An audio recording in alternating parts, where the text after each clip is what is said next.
Oregon, my Oregon. This state has it all. Prevent wildfire. Please, keep Oregon green. Thank you so much for joining us. Right now, we're joining Keep Oregon Green for a special virtual storytelling event to illuminate the ways we're all responsible for keeping each other safe from harm of all kinds, but especially from forest fires as we head into the forest fire season. My name is Megan Finnerty, and I'm here on behalf of the Storytellers brand studio, part of the USA Today network. And tonight's show is called Forced to Flee. It's bringing to life harrowing, fascinating, and insightful stories from survivors of all kinds. We will also have a Q&A with Doug Graff, the Chief of Fire Protection for the Oregon Department of Forestry. We promise you a show that is filled with insight, heartfelt moments, real facts and information that you can learn from. Most of all, it's going to be a time for community connecting, to come around and think about how, even though we might feel particularly alone during a pandemic, maybe home watching a lot of TV, the choices we make affect all of us. We are truly part of a collective, and I hope you end up feeling that way at the end of this show. Without further ado, we'd like to bring up Jess. I'm going to have you say hi to our storytellers. Jess Burns is with Oregon Public Broadcasting. In 2020, she was had to flee from the Southern Oregon fires. She's going to be talking about that a lot. I don't want to give away her story. Hi, Jess. Thanks for being with us. Hey. Jim Queering. Hi. Jim Queering is with us, and he's going to tell a story about his experience with the Beachy Creek fire. I'm also not going to give away his story, but thank you for being with us, Jim. Yes. Larry Tucker owns property near Santiam Park, and he's going to tell us a story. Again, I don't want to give it away, but Larry's here to share with us his story of what happened when the fires came near. And at the end of the show, we'll hear from Mark and Brenda Badgett. They had to be taped earlier, but they were impacted by the Canyon Creek Complex fire in 2015. And like I said, we taped them previously, so they can't say hi. And also we'll hear from Doug Graff, again from the Oregon Department of Forestry. So Doug, thanks so much for being here. Thanks, everyone. Tonight, these 6 people from across Oregon will tell a true story, or they'll answer some questions from their homes. Some are going to be charming and funny. Others are going to be touching and truly harrowing.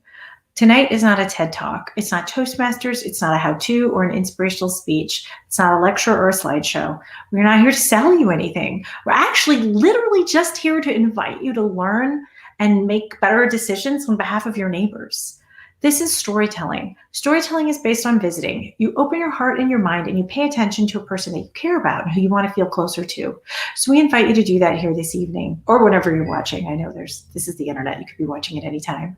But some of these stories are going to be very polished and professional, and some you'll hear are going to come across much more casual and conversational.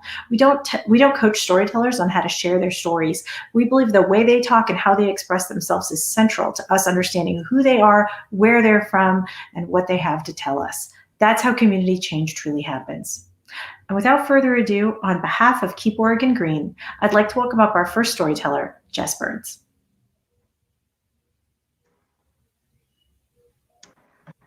My suitcase is open on the bed next to Georgia O. Cat, and I'm staring at it.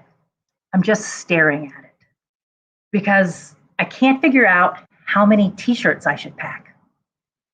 Usually I'm the packer. I pack early, I'm quick, and I'm efficient, and it's Kate, my partner, who comedically collapses, defeated on the floor, lamenting the paradox of choice in her closet. But Kate's done. Her suitcase is out in the hall, and I hear her moving around up front, packing up all of Georgie's cat gear. But I'm just staring at my bag, fundamentally unable to decide how many t-shirts I should pack. I'm a science reporter for Oregon Public Broadcasting. I'm good at details, and I regularly make spur-of-the-moment logistical decisions for myself and others when I'm working out in the field. But these goddamn t-shirts. This was Tuesday evening, the day after Labor Day last year, and the whole state was on fire. The night before had been windy where I live in Medford, that's Southern Oregon, because I remember waking up to a loose roofing panel, just pow, pow, pow, pow, on the deck outside of my bedroom. But it wasn't until I checked in with my editor that morning that I realized the consequences of that wind. Multiple fires were burning in the Oregon Cascades. They're already huge, and they're still growing. And then I get word locally that we're on fire too. The Alameda fire, it started on the edge of a neighborhood in Ashland, about 12 miles from where I live. And that crazy wind is pushing it right into the next town over, which is called Talent. When I hear that, I send messages to my 2 colleagues who live in Talent, offering up my house as a place they can evacuate to if needed. I don't really think it through. I just know they might have to leave quickly, and I have space, so why not? The replies come faster than I expect. Both are on their ways with their families. And then it dawns on me, oh shit, COVID. We are COVID isolationists. We've only had like 1 person inside of our house since the pandemic began, and that was like 6 months earlier than these fires. Now, 2 different households were fixing to converge on my home. The next 30 minutes are a blur of disinfectants. I set up a couple separate workspaces. I get the spare bedrooms ready. I grab Georgie because I know her feelings about humans that aren't me or Kate, and I shut her in our bedroom. Then the arrivals start. 2 families, Jeff and Joy, and April and Walter. It's 4 people, their 3 cats, and 3 dogs. I took a picture of my colleague April at around 3 p.m. She's sitting on the deck against the dark gray side of my garage. She has her dog at her feet, the computer in her lap, and it looks like she's 100% focused on the story she's writing about the fire that's now burning out of control in her hometown. Behind her in the sky, the sun is red through a massive wall of gray-brown smoke. It's the smoke of 2,000 houses being burned, possibly even hers. For wildfires, there's 3 tiers of evacuation orders. There's 1, 2, 3, ready, set, go. In my place, even though that smoke behind April looks like it's just a block away, my neighborhood is only under level 1 evacuation. So we just work. Jeff, who's a weather geek, is monitoring the wind and tells us that it's likely pushing the fire straight up the interstate towards Medford. He drives over to a nearby hill to take pictures to post online. I'm finishing up a smoke story I was working on while streaming the emergency scanner. I hear a fire crew at a mobile home park call in for backup. They say something like, the park's about to be engulfed. We need more crews if we're going to hold this fire back. And then there is a few scratchy moments of silence, and the dispatcher comes back on and says, we don't have anything to send you. As a journalist, my currency, our currency, is information. Yet none of us really know what's going on. We don't have details of where the fire is, where it's heading, what roads are open. It's frustrating for us on a personal level, just like it is for everyone, but also because we know our role is to tell people what's happening. And we really just can't do that because the information plain isn't available. Our neighborhood moves into level 2 evacuation. So that gets set. I see my neighbors across the way loading up their minivan and driving away. Another neighbor up the road does the same. Around this time, Kate gets home from work and immediately asks, why aren't we leaving? Why aren't we leaving? Of all the questions that I've been trying to answer that day, and there were a lot of them, this was not among them. I'm sure I stammered back something about still being in level 2 and having all these people in our house that don't have anywhere else to go. I can tell she's unconvinced, but she says we need to gas up just in case. And she says I have to come with her because we shouldn't separate, just in case something happens. We wait in line for about 45 minutes to get to the pump. It's getting dark now. Kate asked me again, why aren't we leaving? Back at home, everyone's now on the deck and the energy is a little bit different. Someone tells me as I walk out, they've moved the evacuation map again. I take a look at the map. My house, we're still in level 2, but now my neighbors just 3 blocks over are under mandatory evacuation. And then Kate says something that cuts through the clutter of the moment so perfectly. She says, we can stay up through the night monitoring the evacuation orders, or we can just leave now when we know we have the time. So now I'm standing in my bedroom staring at my suitcase and those goddamn t-shirts. This is what we eventually packed into the cars.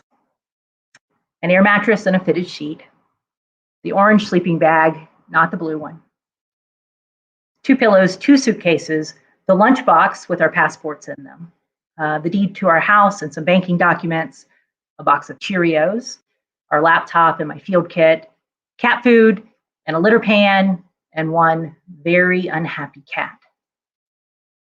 We later realized that we'd forgotten all of our boxes of personal mementos, letters and pictures and journals. All of that was just left behind. We all convene now on the now smoky backyard for one last goodbye. The sky is dark and it's glowing red in the distance where the fires are burning. Jeff and his wife have decided to try to double back on the fire up into Ashland where it hasn't burned. April and Walter are going to come with us to Grants Pass. It's a town about 35 minutes up the interstate where we both have people to stay with. In our caravan, I'm in the lead car. April and Walter are behind me. Kate and Georgie take up the rear. And everything's going smoothly with our little caravan until we hit the north end of Medford, where traffic just stops. I'd learned later that emergency crews had closed down the road because another fire had popped up between us and the closest on-ramp. 20 minutes we sit. I feel the stress building. I pull up maps and I see that there's a back way around. It would add about 10 miles to our trip, but Google shows traffic is moving. It isn't where we are. We creep forward another 20 minutes or so before we finally can turn off the main road. That moment after being, that moment of moving, after being stopped for so long, is the best I felt all day. We drove through the dark countryside. I tried putting down my windows to take in the warm night, but it was too smoky. I left my radio off and just let my mind relax into forward momentum. I'd been nagging Kate for months to fix her headlight that had gone really dim. But that night, I remember I felt such comfort occasionally seeing that dim headlight in my rearview mirror. Up in Grants Pass, we entered another person's home for the first time since COVID began. We'd gotten out. We were safe, from the fire at least. It took us about 2 hours to go what normally takes 35 minutes, but it felt like a victory.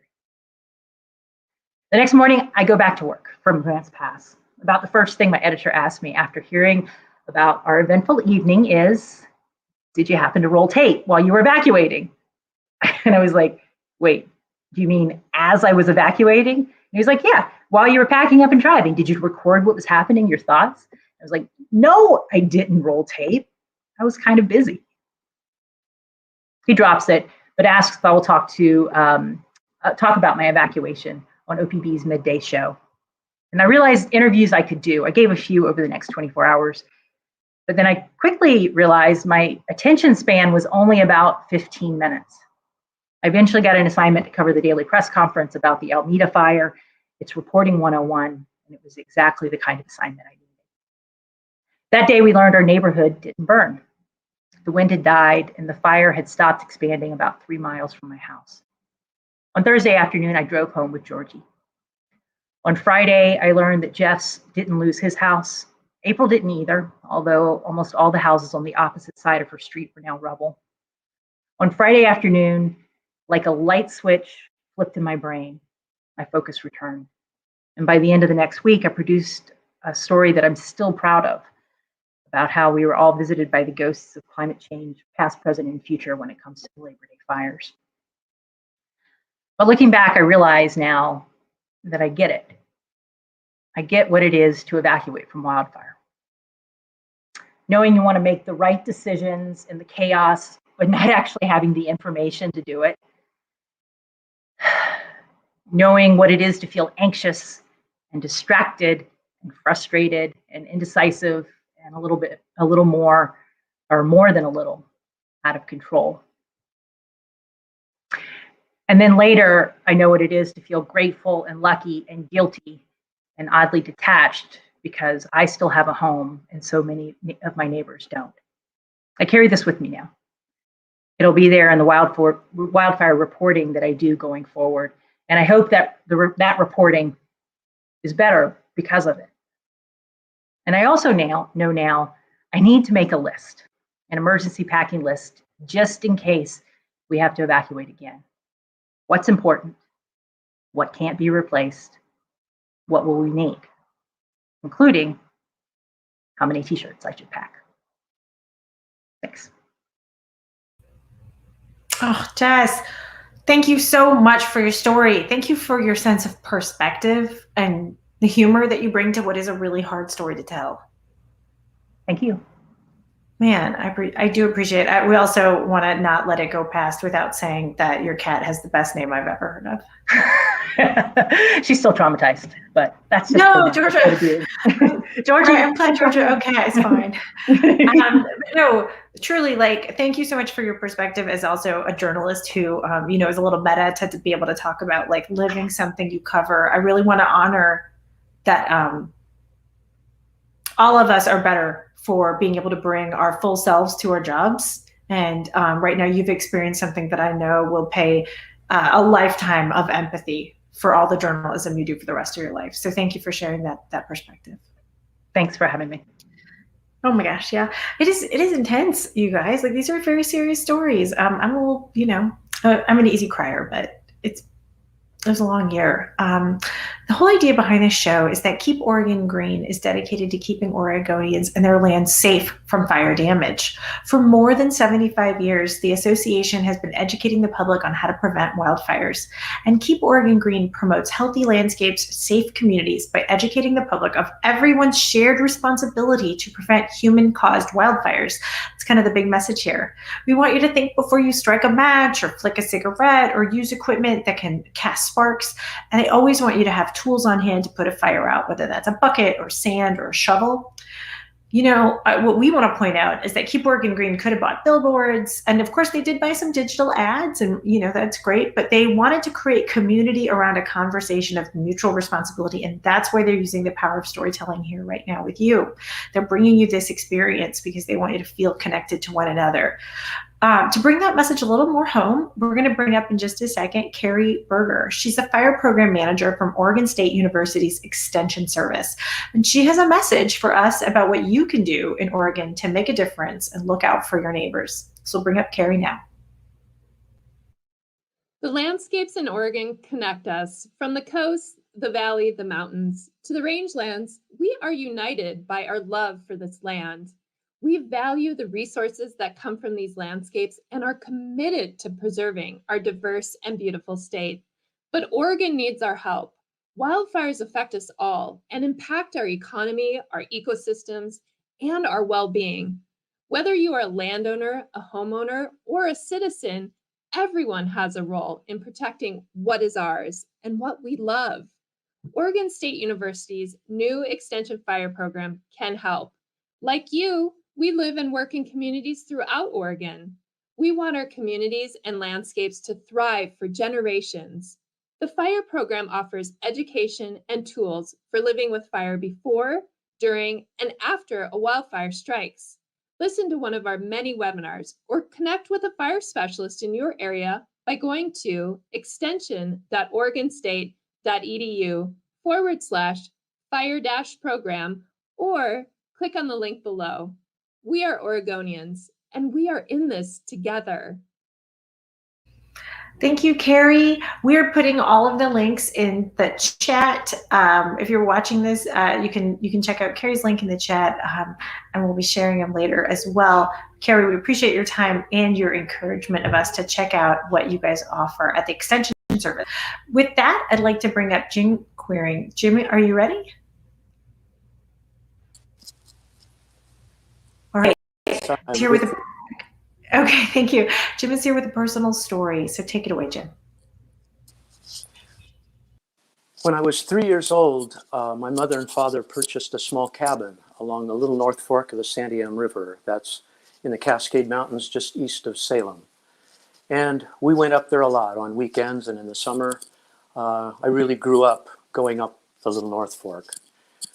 We climbed the mountains, we went up to the old fire lookout towers, we picked wild huckleberries, we discovered a waterfall, and all the time we enjoyed our time there together. My dad taught me to fly fish along the Little North Fork, and I still fly fish and I still hike those trails today. I realized looking back on my early years going up there that I really fell in love with the North Fork at an early age, and I guess by extension I really fell in love with the outdoors. And All of that really then influenced my career. I went to work with the U.S. Forest Service. I worked in beautiful places, the Sawtooth Mountains in Idaho, up in the North Cascades of Washington, and then I spent 20 years working at Mount St. Helens, where we told the story of the eruption in 1980 and the remarkable story of how life returned in dramatic ways to that landscape in the years that followed. I then had an opportunity to work in Hawaii, in the beautiful islands, with the people who have such a rich aloha spirit. I loved it there. I mean, who wouldn't love it? And yet, one morning, I went out in the sun and looked up into a tree and admired the branches of this tree, only to realize that I was thinking about Oregon, and I was thinking about the little North Fork where I had grown up. And it really informed me that my real home was back here in Oregon and up on the North Fork. So within a few years, it worked out for me to come back to Oregon. I worked with the Oregon Department of Forestry for a number of years, and then was fortunate to be able to retire. And in retirement, it didn't take very long for me to realize something. I realized that I had gotten to know more about these places that I moved to and lived and worked in than I knew about the place where I had grown up and where I had spent so much time in my youth, the little North Fork. And so I set out on a personal path to learn about the history of this beautiful canyon. And it took me to some wonderful places. I met wonderful people in the process. And, you know, I learned about Native people who went to that canyon for thousands of years, collecting the important resources that they needed in their lives. I had never known that such a rich and deep history and culture of our local Native people existed right in that canyon, and it was right under my feet. I learned about the gold miners who went up into that canyon. They literally risked their necks going into dangerous positions up high in the mountains, wedging between rocks to look for that elusive vein of gold. And I learned about the old loggers that first came into the canyon in the 1920s. They cut the massive old growth trees with hand saws and then hauled them out of the forest on an old truck that had solid rubber tires and started with a crank. Their lives were primitive by our standards today. And so whether it was the early homesteaders, the miners, the loggers, these early American residents that settled those areas in the canyon really lived tough lives and faced a lot of hardships. But along the way, they supported each other and managed to get through things all right. Especially one of the stories was during the Great Depression, how tough things were and how people really helped each other get through it all. Well, coming into last summer, I was thinking about all these things I'd learned about the history of the area, and I started to put it together in a manuscript. I was hoping maybe I could publish sometime. And one day by August, it was August 16th, I was out on the deck at the cabin and had my laptop and I was working on this history project when I realized that in the distance I was hearing something. It was a rumbling. And I realized it was thunder. There was a thunder and lightning storm in the upper canyon, and it was of concern to me. I called to my partner, Sean. She had just gone inside. I said, Sean, did you hear that? And she called back, yes. She came right out, and we listened. We agreed this was not a good time for a thunder and lightning storm to roll through this canyon. The weather was so hot and dry. Well, by morning, we learned right away. A fire had started, and the Forest Service was actively starting to work at putting it out. They tried to put troops of firefighters in on the ground, but they found out just what the old miners had learned. It was too rugged, too rough, too hard to get at, and too dangerous to fight a fire up there. And so they had to pull the ground firefighters out, and instead they attacked it from the air, dropping water from huge buckets from helicopters to keep the fire down. This went on for some time. We tracked the work. The fire stayed small. But by late August, something else happened. that really put fear in me as I looked at an extended weather forecast that called for east winds to come to our area around Labor Day. And I'll tell you, one thing I've learned through my years on the North Fork is that east winds are a big problem up there. Kind of like a miniature Columbia Gorge. When the east winds set up, they funnel down those canyons and they come down the North Fork, and they're accelerated as they go through the narrow parts of the canyon, and they blow very hard. Many trees on the ground are testament to that. Well, I tracked that forecast as Labor Day approached. It didn't get better, it got worse. And as many people will remember, by Labor Day, the forecast had gotten dire. And we received a call up at our cabin on Labor Day morning that we were being given a level 2 evacuation notice. We needed to pack and get ready to go at a moment's notice. And so we activated a local phone tree that our community had established several years ago. We made sure that everyone knew that this order was coming, and then we all got to work packing. We started collecting the things from our place that had important family meaning for us. We didn't look for things that were worth a lot of money. They were things that meant things to us. And first thing we brought out were our journals, the things we had written in for years, documenting our experiences up the canyon and the friends and family members that had come to share it with us. We went back and we got a desk that my father had built when he was young. We brought out some dishes that were favorites of my mother's. And I went to a closet and pulled out the fly rod that my dad had used and the one he taught me to fly fish with. I took that carefully apart, took it out to the car, loaded in with the other things. Well, by afternoon, it was time to close up. The wind had started to blow. The trees were bending. The smoke was coming in thicker and thicker. The sun became blotted out. For a while, it was an orange ball in the sky, but soon it was black, and the sky was darkened by all the smoke. So we got out. We headed for Salem, hoping and praying for the best. We made it home okay to our home in Salem, spent a restless night, and by morning we were up early to see what we could find out, what had happened with the fire. Well, our worst fears had come to be, even worse than we had imagined. That fire had come down the canyon on the force of those winds and burned the entire canyon in one night, from the highest mountains where the old lookout towers once stood, all the way to the mouth of the canyon.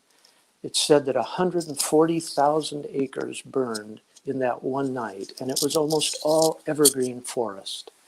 All the things I had been studying for the last 4 to 5 years about the history of the canyon, everything had gone down in that fire.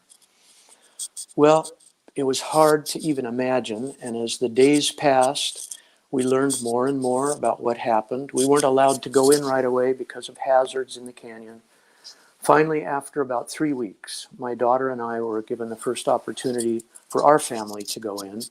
We made our way up the canyon. We feared the worst, but we hoped that maybe our canyon had survived. We knew some had survived. We got within about 1/8 of a mile and had to park the car and walk. The trees were down. Our little street was covered with trees. But we made our way. We got to where we could see our place, and we could see it was gone. All that was left was the foundation and some twisted metal. It's been hard. It's still hard for us. And it's hard for so many of our neighbors. Of 40 homes and cabins that we had in our little community, only 3 survived the fire. And of course, that means all of us are struggling with the aftermath of the fire. This emotional trauma of having lost so much, the change of that canyon from a beautiful green canyon to one that's now mostly black. And all the business we all have to deal with, the insurance claims and the removal of debris, they're all long, involved processes. But we're all working through it. And I guess through it all, I've had two major sources of strength. One has been our neighbors. We've had so many neighbors that have been helpful, supportive, encouraging, and positive. It's just like some of the stories I read about people who helped each other back in the early years of the North Fork in the Depression, for example. The other thing that's been of hope and comfort and support for me has been my reflections on the years at Mount St. Helens. I got to see so clearly how that landscape affected by the volcanic eruption was transformed by life and color in just a short time as life returned to that landscape.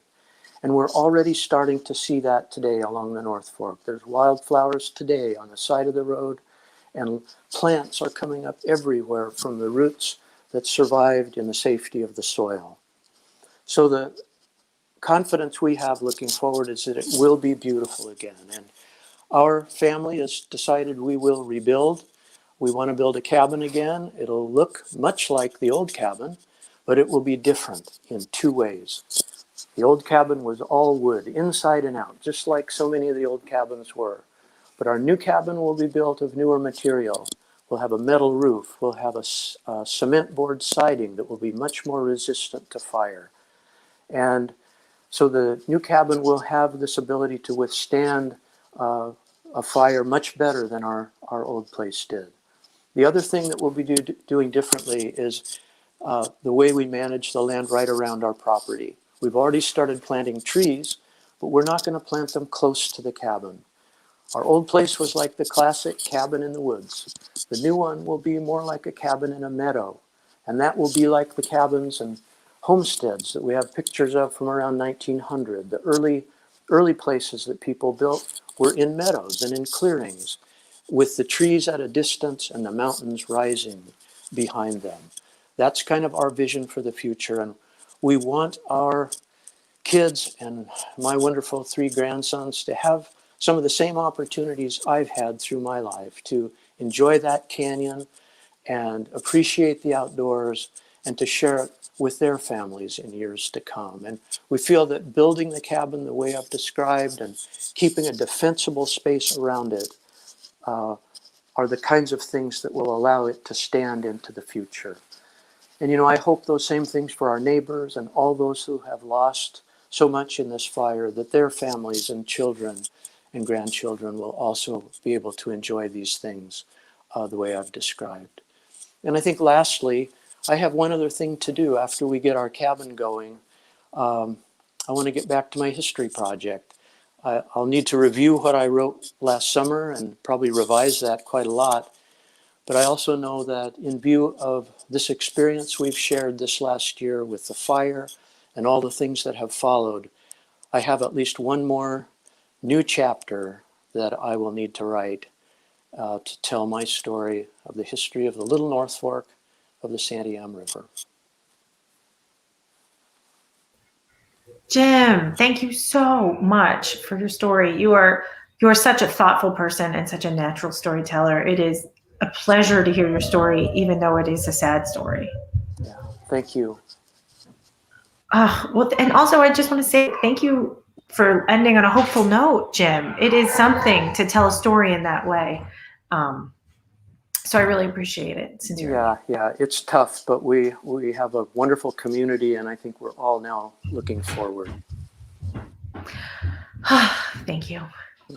Well, everyone, when you heard Jim's story, you can hear how he really focused on what he learned from this experience and what he knows now about fire prevention and really like fire management. You know, that vision of a home in a beautiful meadow, that is a really powerful, I think, hope and vision for the future, but it's also like a very practical way to manage space. And so with that, I know I don't want to be cheesy about it, but if you want to like Jim's story with some reactions on social media, or you want to type a little note into the chat, we're lucky to have him here.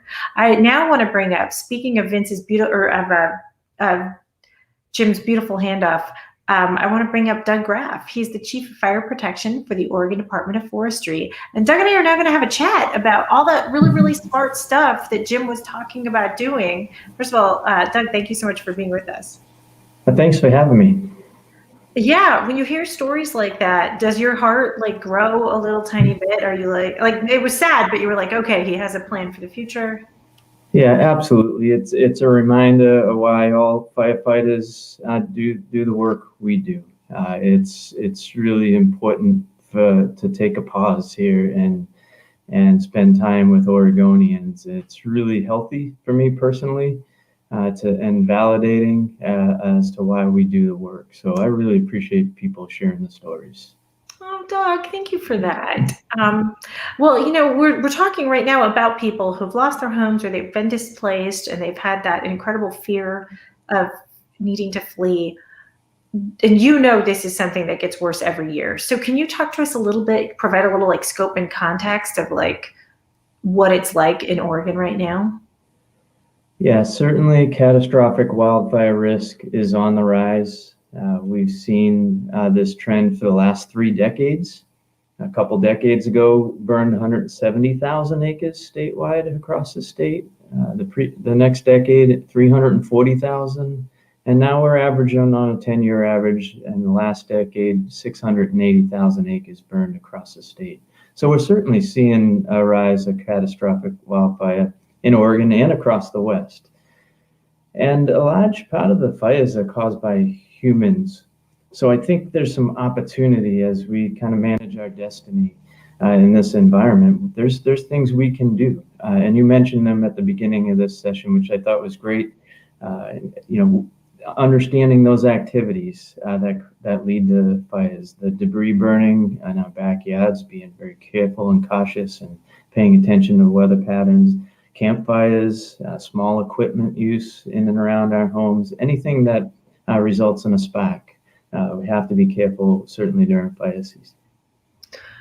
Well, thank you for telling us about that, because it is important just to hear like, hey, you're responsible for the 70% of the fires. I mean, that's pretty intense. What should Oregonians or visitors know about being safe during fire season, which is coming up? I mean, it's May. It's on us. It's happening. It is upon us, and probably two thoughts: one at home and then one traveling. Okay. When at home, there's a great website, Oregon State University Wildfire Risk Explorer, and you can click right on your house and get a wildfire risk report for your home, and it gives great information on local contacts. Where's your fire department? What Department of Forestry district you're in? And then as you look at that risk report, follow it. There's some key elements that'll be in all of them, and it's that critical point is around your house, about 5 feet around your house is the most critical. Looking at the roof, making sure it's clear, debris, your gutters. Make sure the screens on your vents are in proper order. That's where the embers come into your homes. And I would encourage you to look at Keep Oregon Green website, who's hosting the show today, Firewise communities. All of those will help inform you what you can do at home. And then at traveling, really know before you go, what kind of fire risk are you entering into? And the Department of Forestry has a great website that you can click anywhere in the state and see fire restrictions on where you're heading. And while you're traveling, think about the exhaust system on your vehicles. We have a lot of vehicle fires along the highway system. If you're hauling a boat or a trailer, make sure that chain is not dragging. And when you get to that destination, keep those fires out. Make sure you have a bucket and shovel and tend to that fire in a dedicated fire pit at a campground. Be very careful. Oh my gosh, I have to say, it's a long list, but I also want to validate, it's a lot of common sense, like you have to think these things through. I certainly can say, like, right, as a camper, you always want to know, are you allowed to have fires or not? And I think once upon a time, the answer was, of course. And now the answer is often, no, you're going to eat something out of a packet. Or get takeout no, I'm kidding. Maybe I'm kidding. So I want to talk, Doug, there are so many things that we can do, that's like really, really practical, but I want to draw our attention, if people don't always know about, use the word defensible space. Can you talk about that a tiny bit for like a little bit specifically? Like, what does that mean if that's not something everybody knows about? Yeah, defensible space, and I mentioned the first 5 feet around your home, but that extends several hundred feet out. Give the firefighters who are going to work to defend your home a chance.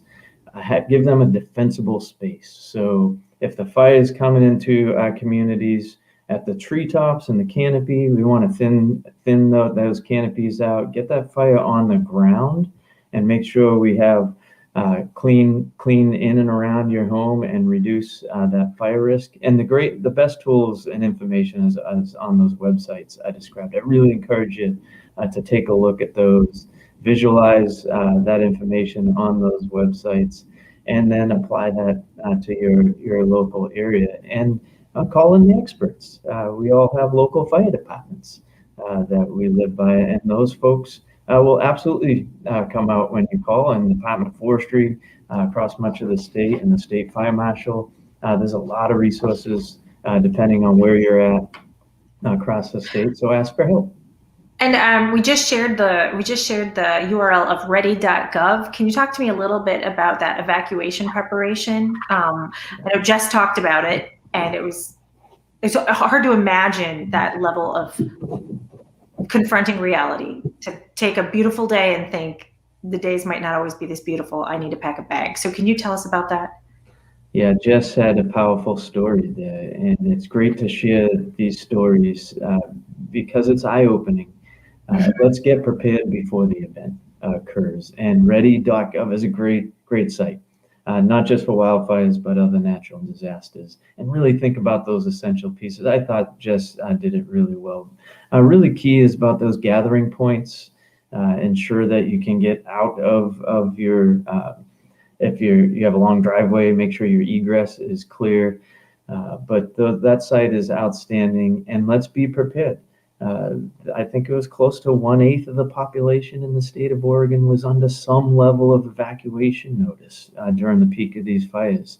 So we have to do our due diligence to be ready and evacuate when the call comes. Oh my gosh. Well, Doug, thank you so much for talking with us about such practical tips. We really, really appreciate your time. But also, I want to say thank you for your work. Every day you show up to work and you keep the people of Oregon safer. So thank you for your passion for your job. Thank you. Mm-hmm. Now we'd like to bring up our third storyteller, Larry Tucker. Larry is going to talk with us. We're bringing back, there we go, bringing back up Larry. Oh, sorry about the sun flare there. Larry, are you ready? Awesome. The floor is yours. Hi, go ahead. Thanks, Larry. Well, our story in the canyon starts about 23 years ago when my wife moved up here. She had been raised in the shadows of the Mile High Stadium in Denver. And so it had always been one of her dreams to live out in the trees and the woods and away from the city and just be able to go out and relax. She called her drive out from Salem, where she's a nurse at the hospital.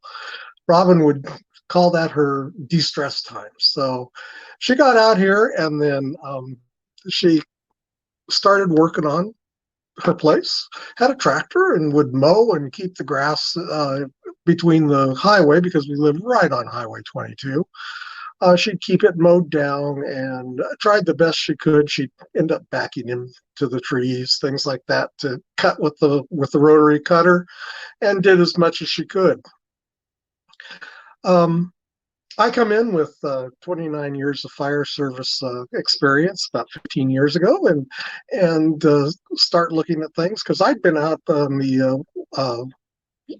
the fires up in Washington when we first sent the first crews and helped protect houses, and besides that, all the places I worked in my career, we also had fields and wildland interface type things, because I always worked for a rural community in the fire department there.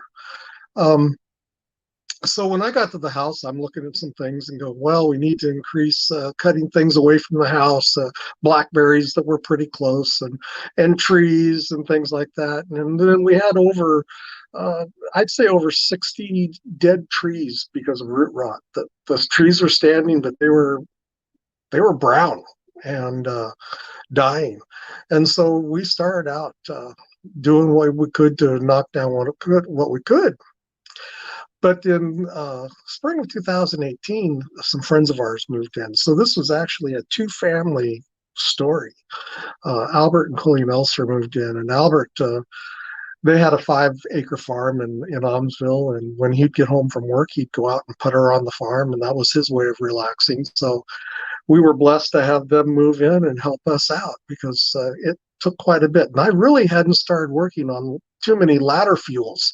All we would do is try to drive the tractor through, and I get all cut up with blackberries and stuff. But the trees still grew down to the ground, and the blackberries still grew up along the tree about 10 to 15 feet. But that summer of 2018, we'd gotten about, I'd say about 40% of the land cleared between us, our house, and the highway, thinking that if we were going to have a fire, the biggest thing that would probably happen would be a cigarette or brakes or something like what was mentioned on the road coming up the front. So we always kept it mowed too to slow things down. So Albert started working on things, and I'd go in and rip out the brush as I could, and he'd go in and trim, and we'd pick things up and start burning. Well, we got doing pretty good there for a bit, and then summer of 2019, we actually had our neighbors across the road be evacuated, and we weren't. And we were feeling pretty good about the fact, and that was for the Santiam Park fire, and we were feeling pretty good about that because we had a good protection, what we thought was doing well. But that did make us think, and we'd noticed some flyers around town, in Lyons and Mahana, different places, post office, grocery stores, restaurants.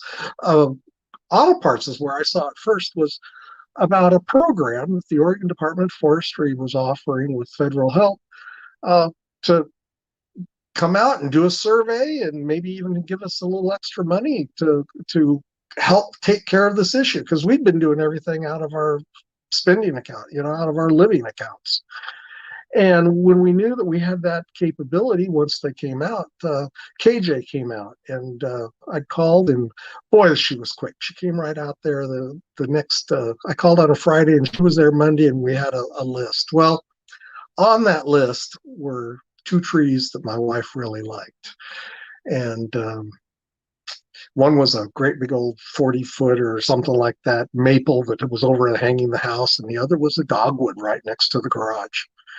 And we had to sign off if we wanted to get a little help that we would take down the maple and either take down the dogwood or move it, because they were a hazard. That and moving the wood out from underneath our deck on the back that was sitting on the cement for our wood stoves. So there was this nice plan. The one thing with plans is there's normally a time limit. We only had a year to take care of the 8 acres that they put into this plan. About an acre around the house, and 7 acres to the east of us, of our driveway, where we really hadn't worked yet. I mean, I had not even seen the corner post of our southeast corner of the property. So we got at it, and I picked up a brush fork that I'd scrape things out. Albert going to trim, I'd go and scoop things up and throw them back, and we got going. So we're feeling pretty good, Things were done, and we got to call KJ out, and she goes, "Man, if everybody would clean it up like you guys did, this would be wonderful." And so we thought we were doing pretty good. Little did we know that we were going to be tested in the next month or 2 months. My daughter calls us Monday night at about, I was a little before midnight. She says, "You guys are getting evacuated." And I'm going, "What? The fire's still quite a ways away. Yeah, it's going, but we're going to be okay. Let me go." And so I start digging out on my phone. Well, my wife was smart. She grabbed everything and she started packing things up, and we packed up our dogs, and which we had 4 of at the time, and a cat and our bunny rabbit, and went into a state into my daughter's, and we ended up going to Salem to make it through, while the Elsers packed up their dogs and they went into Almsville, and then they ended up going up to help out family members too. So we got out. One of the last things we said was, "Hey, we know that this, we may not be able to come back," and we actually prayed for the firefighters and for those around, and we knew that people were just going to suffer. We just said, "Well, It's only things, so let's get out. Well, as we're watching things and looking on the computer, we see that there's a strange box that almost looks like it's going around our property. And a couple days later, we get the picture sent to us that shows that our house is still standing. So there's some happiness there. We can make it up here, and what do we find? The fire had burned right up to our property line where we had mowed. The trees to the east of us were black. Ours were still green where we mowed underneath and stopped the fire from climbing that ladder fuel. And the area that we hadn't gotten to because it wasn't in the plan we were going to do this summer was black. And but fortunately, we cleaned out around the house and we didn't lose a single building. And we didn't lose our animals, so we felt blessed. And we had friends that lost everything up in the Beach Creek fire. So the biggest thing that I'm happy about is we had help from friends. Our neighbor was happy that we'd done what we did because we'd stopped the fire. And we had help, and we did little steps and then finally pushed it out further and further. So lots of good information out there to follow and lots of things that we can do a little bit at a time with some help. And if you need help, ask. You got neighbors that might be willing to help. So we're thankful for the people that we had help. We're thankful for the Oregon Department of Forestry for the help they gave us. And KJ was fantastic in her plan. And we too are very thankful to be able to stay up here in this canyon because we got to see the elk this last fall and winter after the fire. They still came back through our property and we were very happy. Oh my gosh. Thank you so much for your story, Larry. I mean, my heart is always in my throat at part of it, and then it has a happy ending, and I'm so thankful for you. I'm thankful for your family. You do such a great job. Yes, your gratitude. Oh my gosh. I so appreciate your story. Larry, thank you for the memories, and thank you for your story. We now have another little PSA.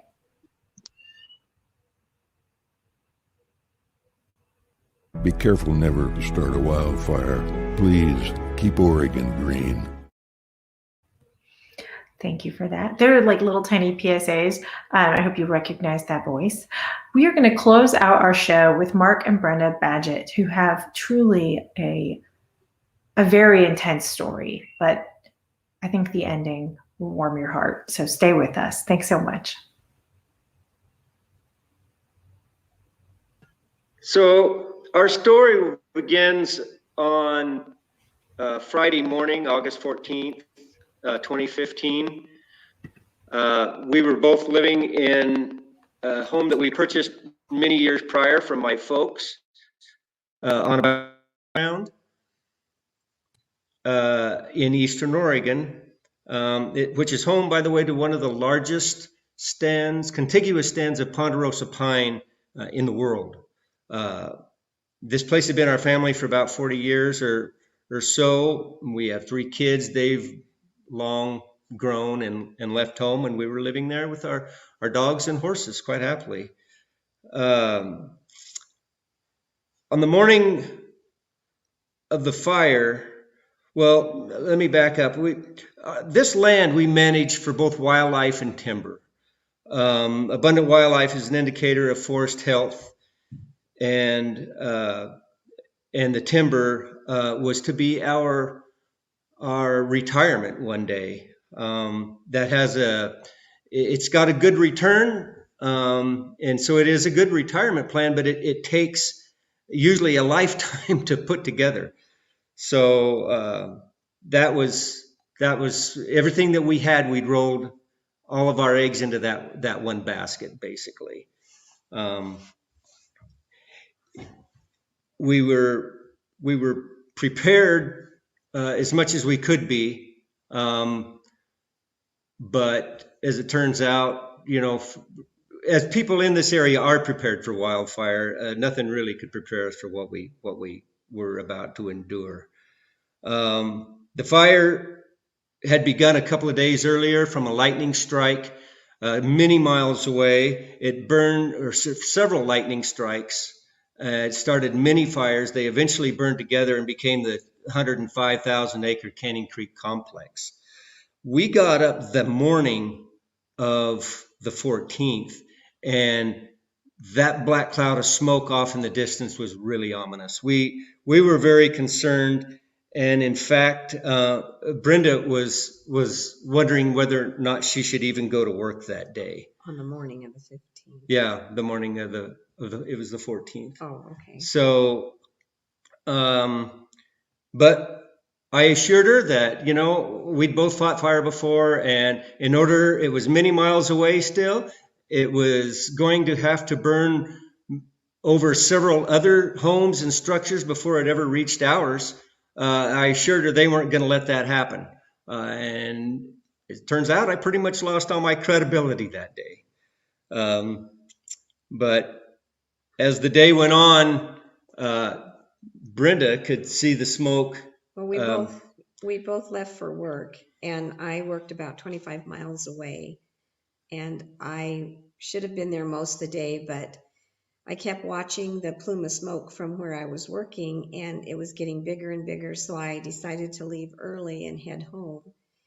When I got south of Canyon City, they had a roadblock, so I had to stop and tell them how far up the canyon I lived, which I lied so that they'd let me through, and then I just drove up as fast as I could to the house. I threw the dogs in the van as soon as I got there.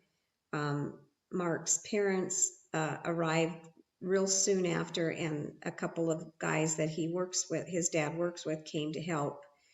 When I walked in the house, the phone was ringing, and it was Mark on his cell phone, and I was so upset. I was talking a mile a minute. He was trying to tell me.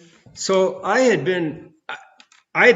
was 50 miles away, working. And by the time I was done and headed in from the field to the office, which was also a number of miles away, I could see that plume of smoke by then and got really concerned. And I started frantically trying to get some cell service to call. And when I did, I finally got through. I got, and that's the call Brenda's talking about. And so I was talking to him, and I was worried about what to do with the horses, and he told me just to run down the hill to the pasture and open the gate and let them go. So I ran down there and opened the gate, and before I left to come back, I asked God to stand with the horses, and I ran back to the house and left them. And we started throwing stuff in the rigs, and the policeman was there. There was one policeman saying we had to go. We had 4 minutes to get out of there. And sheriff deputy did show up and was trying to make sure people were getting out, and they had to go. The last thing I heard from them when I was on the phone was I gotta go, here comes the fire. We could see the fire coming over the ridge as we were leaving the driveway, and we knew we had to get out of there. When I got in the van to leave, I had a flat because I drove up to the house so fast. So we all had to stop and throw the dogs in another little rig that was sitting there, and lost the stuff that we had already loaded into the van, and we took off. Meanwhile, I was driving frantically trying to get there. I just hopeful that I could get there and help with something, or just I had no clue what was going on. I could not reach anybody. The phones had gone dead. I was in and out of cell service, and when I finally got actually closer to town, which was quite a while, I finally got through. Brenda and everybody had gone to the folks' house, and they said they were all fine. So boy, it was a frantic trip for me. I had a Forest Service radio with me because we were in my job while we were contracting with the Forest Service or working with them and stuff. So I was listening to the fire chatter, and that night was miserable because all we could do is sit and listen to the chatter. They wouldn't let anybody in. I had full fire gear at the house, a dozer and heavy equipment, a pumper and all that sort of thing because we have a timber operation. And and there was nothing we could do but listen to the radio. We felt like we were very prepared. We'd been grooming our forest for many, many years, for both fire prevention and for timber production. And we'd taken advantage of the Oregon Department of Forestry stewardship programs and everything to make sure our forest was in tip-top shape, our landscape. But turns out this was going to be the perfect storm. So that next morning, we heard a bit that there was maybe going to allow some people in. The landowners. Some of the landowners in, and they did actually open up for briefly. So we were able to kind of sneak in with four-wheelers and go up there, and not knowing what to expect, thinking maybe our hard work had paid off, but no amount of preparation could have saved our place. Actually, what we found was a moonscape. My son-in-law and I had gone in, and eventually my dad too came in, and it was all gone. Every bit. All the timber, there were dead animals everywhere. I started looking for horse tracks, thinking that we'd find the horses piled up in a fence corner somewhere, and I did not see any horse tracks in the ash. The smoke was so thick you couldn't see. So I went down to the meadow, thought maybe they'd never even made it out of the meadow. And you know what? They hadn't made it out of the meadow, but they were standing there. They were right there where I left them. And they were in good shape. Yeah. They were not singed or anything. They were coughing a little bit, but they were fine. So that was huge. Nowadays, we've rebuilt. I mean, everything was white ash, nothing left of anything. But now we've rebuilt. Everything is good again. We're trying to reforest. That's proving to be a job. I guess our takeaway message for people here is have an evacuation plan and stick to it. Know what that is. You don't have time to read notes. If you do need to evacuate, know exactly what to grab. We lost everything but what was in our vehicles that day. If you know ahead of time what you're going to grab, because you might only have 5 minutes, like these guys did when they, and then evacuation plan. Ours would have worked. Our plan was to meet down in the meadow if we got trapped and couldn't get out. And turns out it would have worked. So that's our takeaway message for people. And we really hope that nobody has to go through this, but if they do, have a plan. And so good luck. Oregon, my Oregon, this state has it all. Prevent wildfire. Please keep Oregon green. Thank you so much to Mark and Brenda Badgett for sharing their story. I told you to stay with it till the end, because right when she prays about the horses, I was like, I can't. So we are so happy they were safe. We're so happy their animals were safe. And while we know their investment was lost, and that is heartbreaking, I also am so inspired by their resiliency and their thoughtfulness. So thank you, Mark and Brenda, for being with us today. I want to bring up our other storytellers and our FireWise expert. So Jess, if you can come up, Larry, Jim, Doug, we just want to thank you. And Carrie's not with us live, but we also want to say thank you to Carrie for taping our PSA. Thank you all so much for sharing your stories with us tonight. You're welcome. We appreciate it. Thank you. Learned a lot. We always do. It is always so powerful to listen to people's lived experiences, draw lessons from them. Sometimes they're explicit, like many of the very tactical ones we've gotten tonight, but sometimes they're implicit. So with that, we want to thank you for sharing this time with us. We so appreciate your investment in the topic about we can all mutually look out for one another, keep one another safe, and prevent forest fires. That 70% statistic is mind-boggling. We are the people who are that 70%. So with that, I want to say thank you so much to Keep Oregon Green for bringing these messages to life. Thank you to our storytellers for sharing so much of your heart and your lessons with your community. And thank you to our viewers for sharing this time with us. The time you've invested in this project is time you are investing in your neighbors. Thank you.